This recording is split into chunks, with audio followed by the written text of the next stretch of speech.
तो कैसे हैं आप लोग। आज मैं आपके लिए एक और बेहतरीन नई मजेदार कहानी लेकर आया हूँ। तो आइए सुनते हैं। एक चींटी अपने मुंह में गेहूं का टुकड़ा लेकर घर जा रही थी। रास्ते में जैसे ही वह एक बड़े ऊंचे पत्थर के पास पहुंची, उसकी नाक में मीठी खुशबू आई। जब उसने ऊपर देखा और बड़ी मधुमक्खी का छत्ता देखा तो उसके मुंह में पानी आ गया। उसने मुंह में रखा गेहूं गिरा दिया और शहद खाने के लिए पत्थर पर चढ़ने की कोशिश करने लगी। लेकिन उसने कितनी भी कोशिश की, वह उठ नहीं पाई। उठते उठते वह जमीन पर गिर रही थी। उसके हाथ पैर फिसलन भरे पत्थर पर टिक नहीं पा रहे थे। वह शहद के लालच में पागल हो गई। वह रोने लगी, मैं शहद खाऊंगी, मैं शहद खाऊंगी। तुम कौन हो?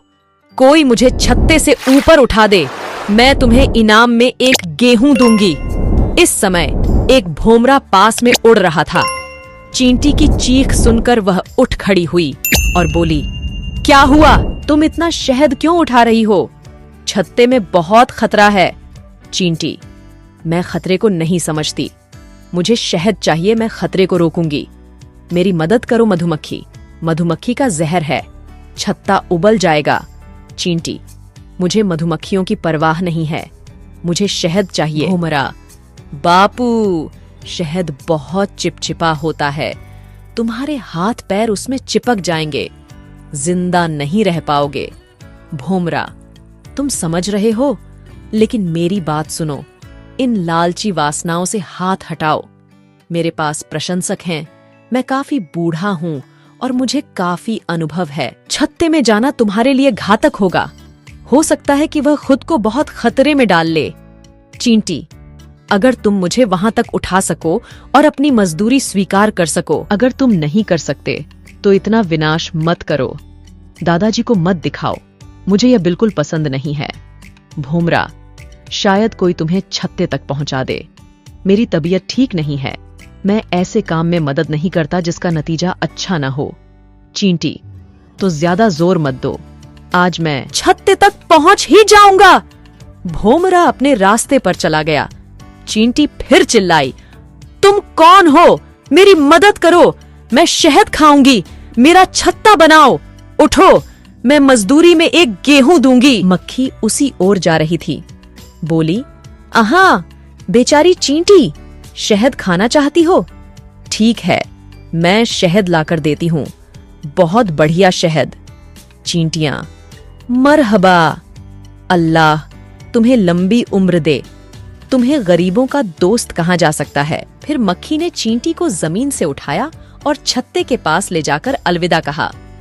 चींटियों की खुशी कौन देखता है?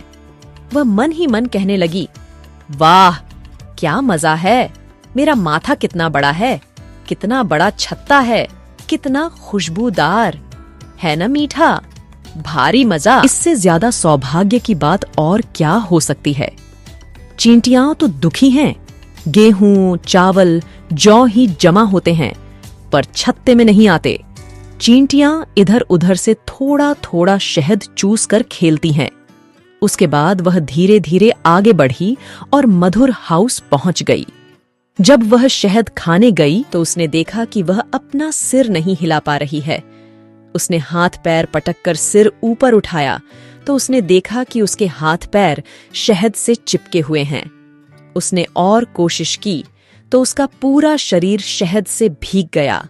वह बिल्कुल भी हिल नहीं सकता। उसने चींटियों को बचाने की कितनी भी कोशिश की, कोई नतीजा नहीं निकला। फिर रोते हुए बोला, मैं खतरे में नहीं हूं, इससे अधिक दुर्भाग्य और दुख नहीं हो सकता। तुम कौन हो? मुझे बचाओ। अगर कोई वीर मुझे बचा ले तो मैं उसे 2 दाने इनाम में दूंगा।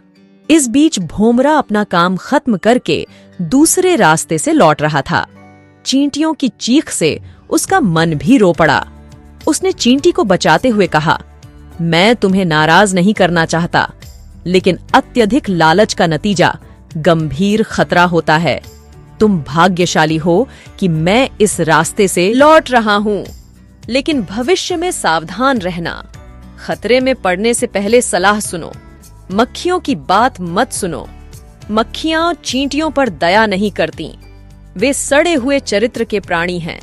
वे किसी का भला नहीं कर सकती। इस वीडियो को पाने के लिए हमारे चैनल को सब्सक्राइब करें।